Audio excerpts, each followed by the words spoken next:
చర్చ అనేది ఎవడన్నా అసెంబ్లీకి రావాలి. చర్చ ప్రతి విషయం ఏదైనా అంటే ప్రభుత్వం దృష్టికి తీసుకెళ్తే ఎవడన్నా ప్రభుత్వం దాని గురించి ఆలోచిస్తుంది, చర్చిస్తుంది.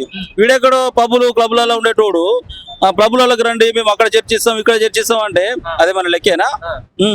సో అసెంబ్లీకి రా అక్కడే చర్చ అక్కడే వాళ్ళ ఇంటికైనా మా సార్ ఒక్కడే చాలు మందల సార్ వాళ్ళ ఫామ్ హౌస్ కి మా సార్ నే పంపిస్తా ఛాలెంజ్ ఇస్తాం. పోతారా? అంత ధైర్యం ఉందా మీకు? పోయేంత దమ్ము ఉంది మా సార్ తో మాట్లాడే దమ్ము వాళ్ళకి లేదు. రమ్మని చెప్పు. మ్యాటర్ లేదు. సిద్ధంగా ఉండు మా మందల సార్ సిద్ధంగా ఉండు. ఎదుర్కోమను దమ్ము ఉంటే ఎదుర్కోమను. 10 సంవత్సరాలు తెలంగాణ ఆగం పట్టించారు. ఇప్పుడు చెప్పుకోవడానికి ఏం లేదు.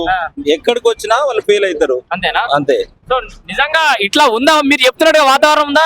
ఏదో ప్రోగ్రామ్ ఈ జనాలను చూస్తే మీకు అర్థం కావట్లేదా? ఈ రోజు ఎంతమంది అక్క చెల్లెళ్ళు వచ్చినారు, ఎంతమంది జనాలను చూస్తే మీకు అర్థం అవ్వాలి కదా. డబ్బులు వచ్చిరా? ఎవరికి ఒక్క రూపాయి ఇవ్వలేదు.